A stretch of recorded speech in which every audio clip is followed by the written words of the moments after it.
At 71, John Travolta wasn't announcing a farewell, but the people closest to him sensed a shift they couldn't explain. Small personal items quietly left his possession, not as publicity gestures, but as offerings of meaning. A leather jacket found a new home with a young performer. A white suit, once worn under disco lights, was gifted without a note. Even a cherished pair of pilot wings was handed to a stranger during a charity event. Friends noticed, his gaze lingered longer, his words came slower.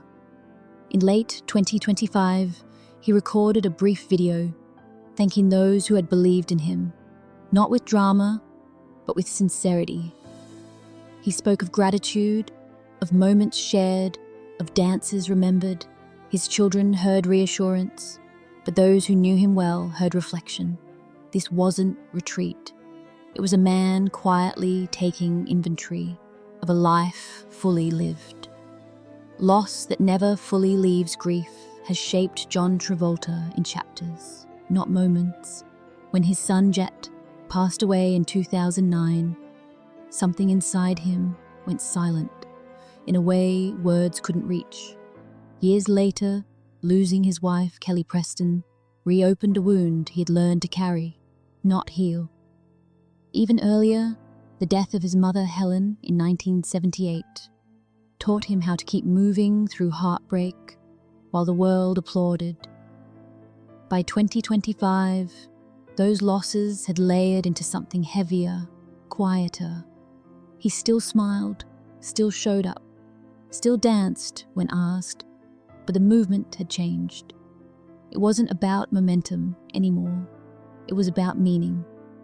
Friends noticed he declined roles that once would have been effortless. He spent more time alone in Florida, flying planes without destinations, not escaping, just thinking. Grief didn't stop him. It reshaped him into someone more deliberate, more present, and deeply human. A childhood built on survival, John Travolta's story begins far from red carpets, in a crowded New Jersey home filled with noise, stress, and determination. Born the youngest of 6 children, he grew up watching his parents stretch every dollar. His father worked endlessly, while his mother Helen filled their living room with music, acting, and imagination.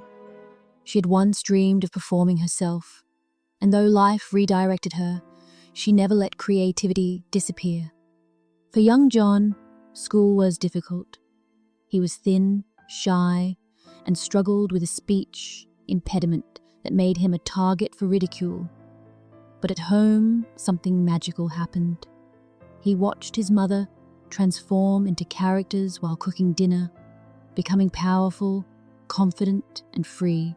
That transformation fascinated him. Acting became more than play. It became safety.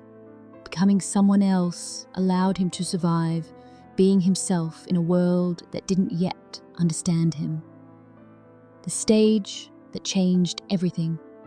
At 12 years old, John stepped onto a community theatre stage and unknowingly crossed a line he would never return from. Cast in a small role, he began experimenting, adding gestures and emotion beyond the script. His mother encouraged exploration, trusting his instincts. On opening night, something remarkable happened. The shy boy with a stutter vanished. In his place stood a confident performer who held the room without effort. When the final line landed, the audience rose to their feet. The applause wasn't polite. It was real. That sound stayed with him for the rest of his life. Backstage, adults congratulated him as an equal. His parents saw belief turn into certainty. That night didn't make him famous, but it gave him direction. He understood that storytelling wasn't escape. It was connection.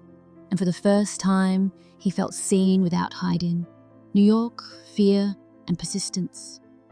At 16, John Travolta made a choice that frightened everyone who loved him. He left high school and moved alone to New York City with little money and a great deal of hope. Life there was unforgiving. He lived in tiny rooms, worked exhausting jobs, and auditioned constantly. Rejection became routine. Some days, silence hurt more than no, yet he stayed. He studied relentlessly, trained his voice, refined movement, and learned discipline from mentors who didn't soften criticism. Slowly, opportunity arrived. Small theatre roles turned into touring productions, then Broadway performances. Each step taught endurance. Fame didn't arrive overnight, but confidence did. He learned how to hold an audience, how to listen, how to wait. By the time television came calling, he wasn't just talented, he was prepared. And preparation would soon meet a moment that changed American culture forever.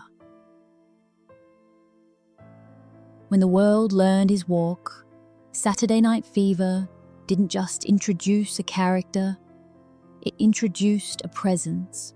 John Travolta's portrayal of Tony Manero captured contradiction.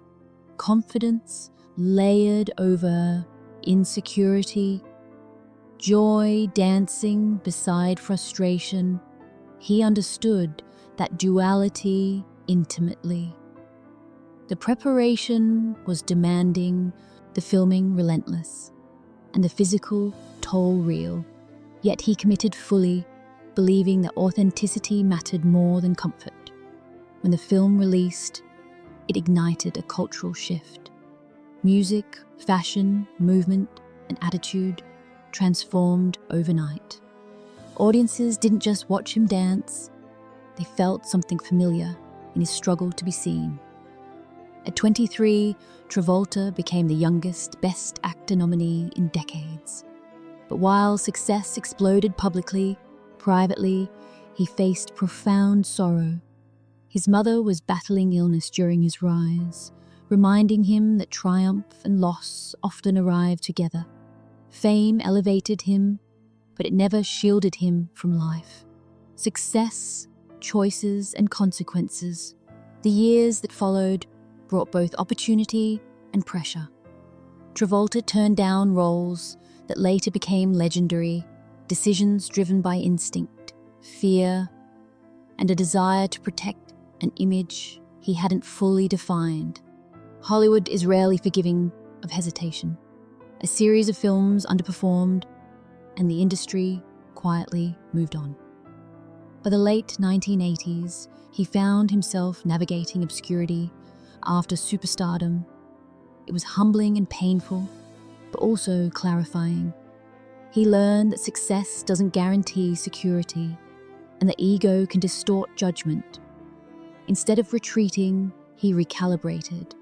Lighter roles reintroduced his charm, and stability returned through love. Meeting Kelly Preston grounded him during professional uncertainty. Together they built something lasting beyond career cycles. This period didn't erase disappointment, but it reshaped his priorities. He stopped chasing relevance and began rebuilding purpose, reinvention through risk. When Quentin Tarantino offered him a role in Pulp Fiction, it wasn't an obvious comeback. The film was unconventional, morally complex, and risky. Many advised him to decline. Travolta said yes. He recognized something of himself in Vincent Vega, a man navigating confusion beneath confidence. The performance reintroduced him to a new generation and reminded the industry of his depth. The film's success wasn't just professional validation, it was proof that reinvention is possible at any stage. From there, he made smarter, braver choices, balancing mainstream appeal with creative fulfillment. He wasn't chasing youth, he was embracing experience. This phase of his career wasn't louder than the first, it was wiser, and it allowed him to carry both triumph and failure without letting either define him completely. Fatherhood, an unimaginable loss. Becoming a father transformed John Travolta more deeply than any role. His children shifted his sense of purpose, anchoring him to life beyond screens. When his son Jett passed away in 2009, the loss reshaped everything. Grief arrived not as spectacle, but as silence. He withdrew, protected his family, and learned how fragile joy could be. Years later, the birth of his son Benjamin brought cautious hope, not replacement, but renewal. Fatherhood became less about guidance and more about presence. When Kelly Preston later passed away after a private illness, Travolta faced another profound loss. Her final wish was simple: keep living fully. He honored that promise quietly, choosing resilience without denying sorrow.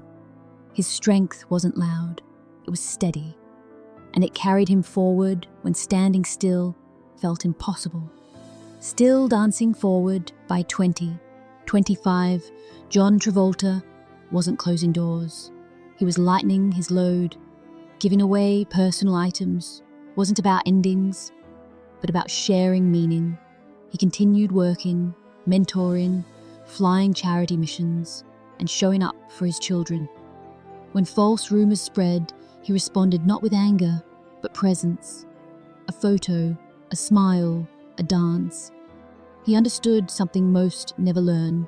Life isn't about avoiding loss. It's about learning to move with it. The versions of him shaped by fame, certainty, and illusion have faded. What remains is quieter, stronger, and real. At 71, he isn't chasing applause or reliving glory. He's honoring promises made to those he loved. As long as he can move, he will. Not because the music is loud, but because choosing to keep dancing is its own kind of courage.